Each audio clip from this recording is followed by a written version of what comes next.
पीताम्बर प्रणतमौलिमणि प्रभानामुद्योतकं दलितपापतमो विधानं सम्यक् प्रणम्य जिनपादयुगं युगादावलम्बनं भवजले पततां जनानां। तुभ्यं नमः त्रिभुवनार्तिहराय नाथ, तुभ्यं नमः क्षितितरामलभूषणाय, तुभ्यं नमस्त्रिजगताः परमेश्वराय, तुभ्यं नमो जिनभवो दधिशोषणाय।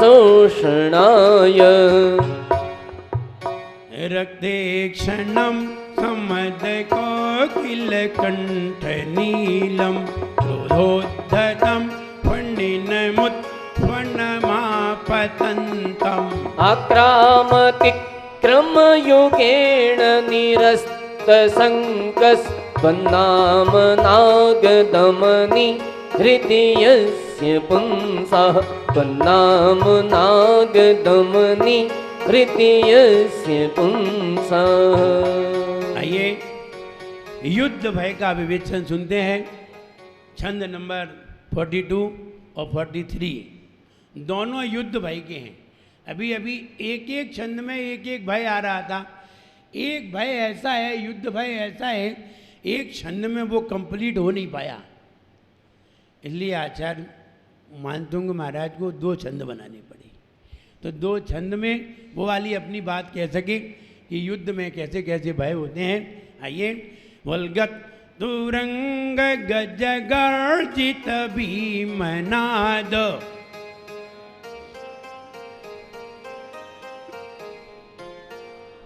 वल्गत तुरंग गज गर्जित भीमनाद,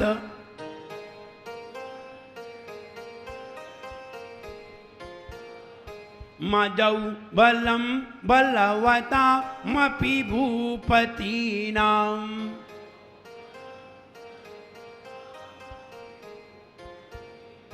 उद्यत दिवाकरमयूख शिखापवित्तम्,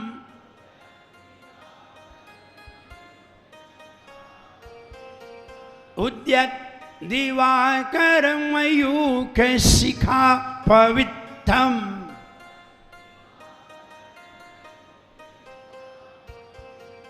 त्वत्कीर्तनात्तम इवासु भिदामुपैति,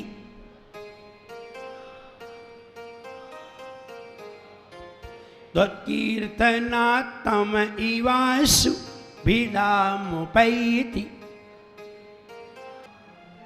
प्रारंभ शुरू में इस बात की परेशानी हो रही थी कि कैसे पढ़ेंगे भक्तामर, कैसे पढ़ा जाएगा संस्कृत में, लेकिन अब पढ़ने लगे, अब हिंदी का पढ़ने में अच्छा नहीं लगेगा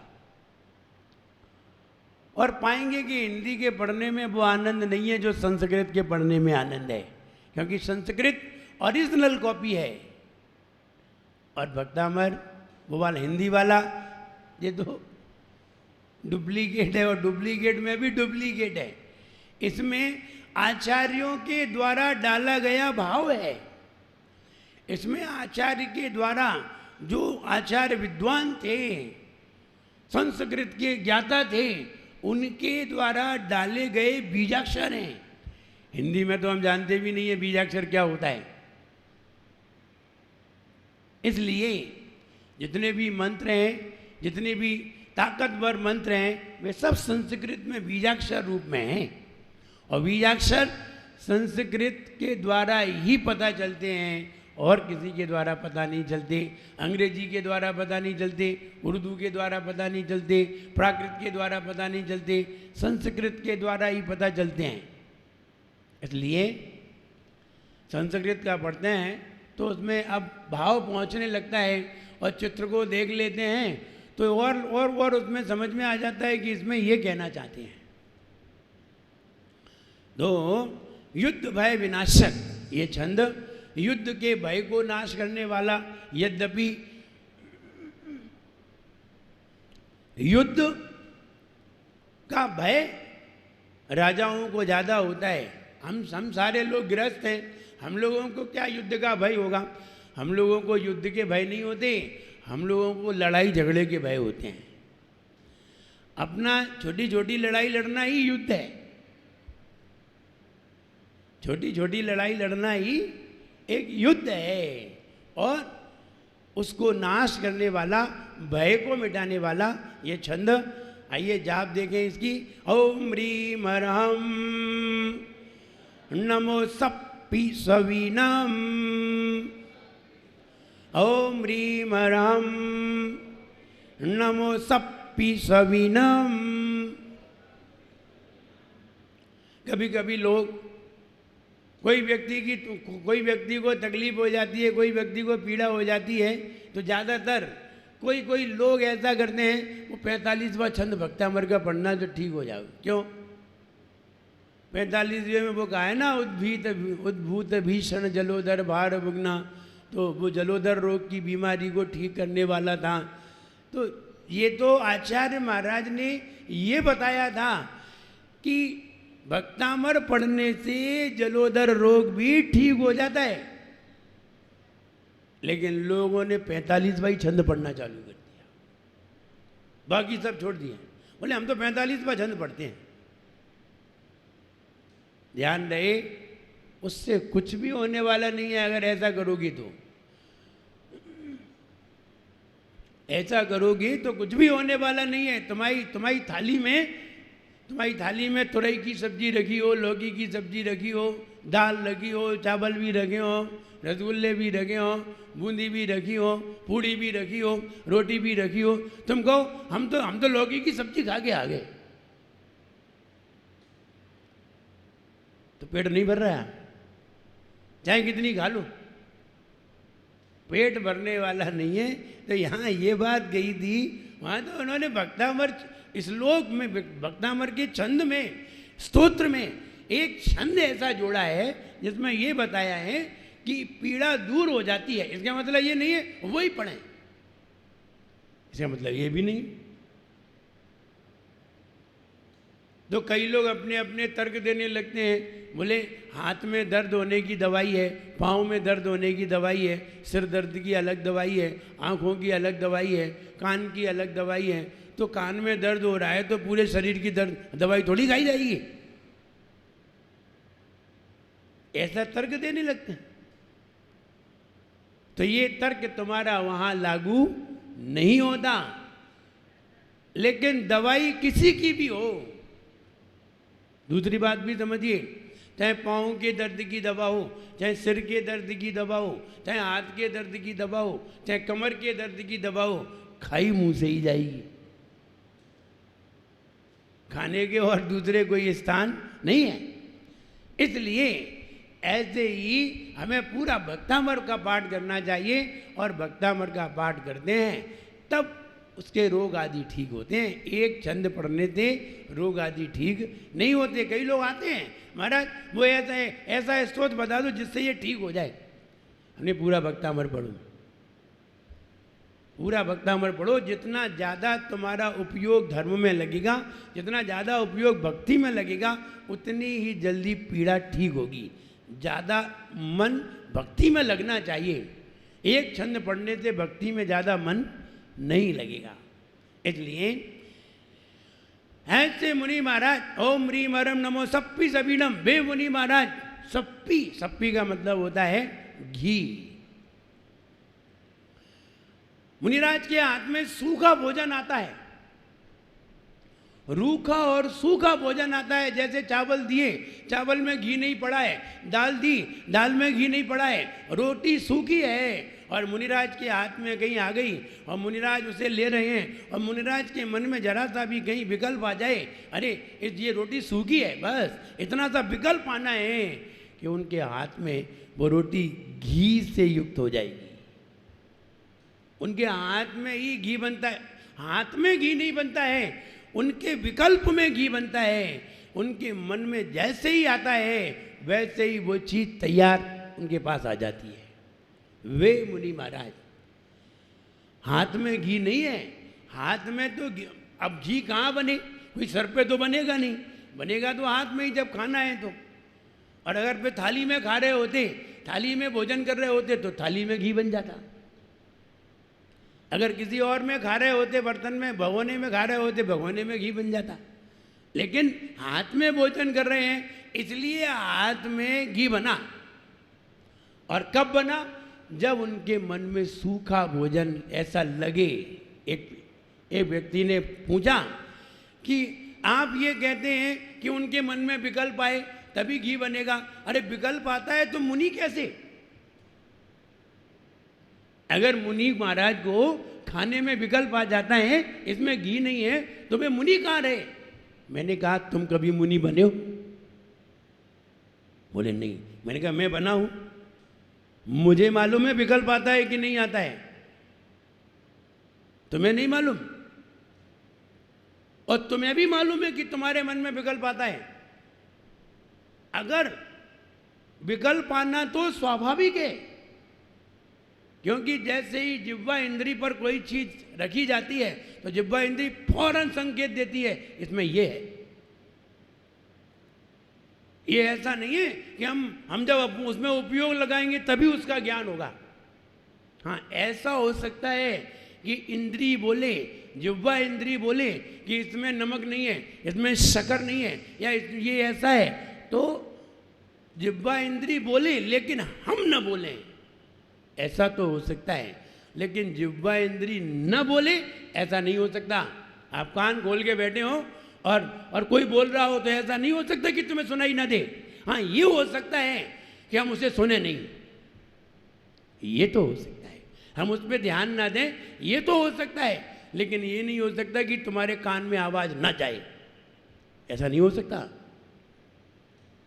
कहीं भी आपके घर के आसपास कोई नमाज पढ़ रहा हो, कोई आवाज़ आ रही हो, कोई भजन की आवाज़ आ रही हो, गीत की आवाज़ आ रही हो, अनाउंस की आवाज़ आ रही हो, किसी और की आवाज़ आ रही हो, और आपके कान खुले हो, तो ऐसा नहीं है आपके कान में वो आवाज़ जाएगी नहीं, टकराएगी। ये बात अलग है। आप अपना काम करते रहें, अपनी दुकानदारी करते रहें, क्या लेना देना है, ये हो सकता है। लेकिन ये नहीं हो सकता कि कान में आवाज़ न सुनाई दे। ऐसे ही हम कोई भी चीज़ रखेंगे, मुंह पे रखेंगे तो हमें स्वाद तो पता चल जाएगा, लेकिन हम वस्तु मांगे अथवा ना मांगे, विकल्प करें अथवा न करें, ये मेरे ऊपर है। जो इंद्रिय विजयी होते हैं, जैसे कि मुनि महाराज इंद्रिय विजयी होते हैं, ये अगर इनके उसमें नमक नहीं है तो वो मांगेंगे नहीं, नहीं है तो नहीं है। और तुम्हारी थाली में नमक नहीं है तो देखो, तुम 6 बार देख लो नमक की तरफ,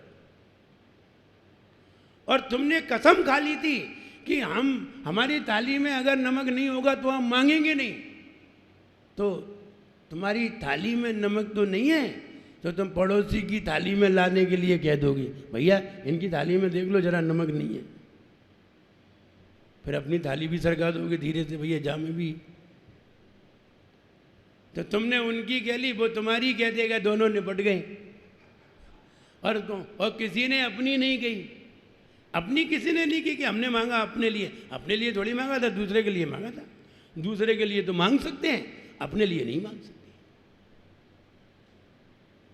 दूसरे के लिए तो मांग सकते हैं।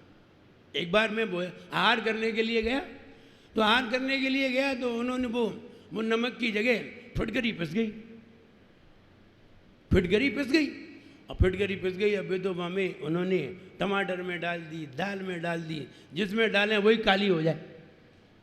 दाल में डाली तो दाल काली, जिसमें डालें वही चीज़ काली हो जाए। तो और हम ले रहे, और वो हमारे सामने ही डाल रहे, और हम फिर भी नमक नहीं लग रहा। तो हमने कहा इसमें तो नमक ही नहीं। तो वो हमारे सामने और भी वस्तु में, फिर हमें जरा मुंह में लग गया, टाटरी लग गई, दांत जरा वैसे वैसे हो जाते, तो दांत जो है कैसे कहें कि खराब हो जाते हैं दांत, तो उसमें जीभ चिपकने लगती है। तो ऐसे दांत हो गए, तो फिर समझ में आ गया ये फिटकरी है। तो हम जब आहार करके आए और आहार करके आने लगे, तो हमने इशारे से कहा, हमने कहा ये नमक हटा देना, ये नमक नहीं है, फिटकरी है। अब हमने तो खा ली जैसे खा ली, लेकिन दूसरे को गाय को खाने दें, दूसरे को गाय को परेशान करें। कभी कभी ऐसा होता है। तो इसलिए वे मुनि महाराज जिनके हाथ में रूखी सूखी वस्तु जाती है और सूखी वस्तु जा करके घी युक्त हो जाती है, कभी कभी ऐसी घटनाएं हो जाती हैं और ज़्यादातर चौका में कभी कभी होती हैं, हमेशा नहीं होती। आचार्य श्री के एक बार आचार्य जी शुरू में हमारी दीक्षा हुई 1992 में, चातुर्मास हुआ द्रोणगिरी में। आचार्य श्री के पास दूध आया जग भर के। अब आचार्य श्री भी आहार कर रहे हैं, दो मुनि महाराज भी खड़े हैं। दो मुनि महाराज थे, मतलब आचार्य विशुद्ध सागर महाराज और आचार्य वसुनंदी, ये दोनों मुनि महाराज थे। तो दोनों मुनि महाराज खड़े हैं, हम अलग थे, हम भी बैठे आहार कर रहे थे। छुल्लक महाराज भी थे, वो भी आहार कर रहे थे। हुआ ये कि आचार्य श्री के पास जब जग भर के दूध लेके आया कोई व्यक्ति, और मन शुद्धि, वचन शुद्धि, गाय शुद्धि, आहार जल शुद्ध है, और दूध देने लगा, तो हुआ ये कि वो दूध में शक्कर की जगह नमक डाल दिया। अब कितनी शक्कर डाली जाती है और कितना नमक डालेगा वो तो कटोरी भरी पूरी थी और पूरी ही उसने एक जग में एक कटोरी नमक पूरा डाल घोल दिया। अब उसने पिया तो है नहीं जिसने डाला है, वो तो यही समझ रहा है ये बूढ़ा है, और उसने डाल दिया, घोल दिया जल्दी, और जल्दी से आचार्य श्री के पास ले आया। आचार्य जी के पास लिया, मन शुद्धि, वचन शुद्धि, गाय शुद्धि। आचार्य जी बोले ठीक है। आचार्य जी हाथ धोए और हाथ धो करके एक अंजलि ली, बोले ये तो नमक है। बोले अब क्या करें? तो उन्होंने, अब उसे निकाल भी नहीं सकते, फेंकते हैं तो दोष लगता है, अंतरा होगा, तो उन्होंने नमक मुंह में ले तो लिया। अब निकाल तो सकते नहीं है, निकाला तो अंतरा है।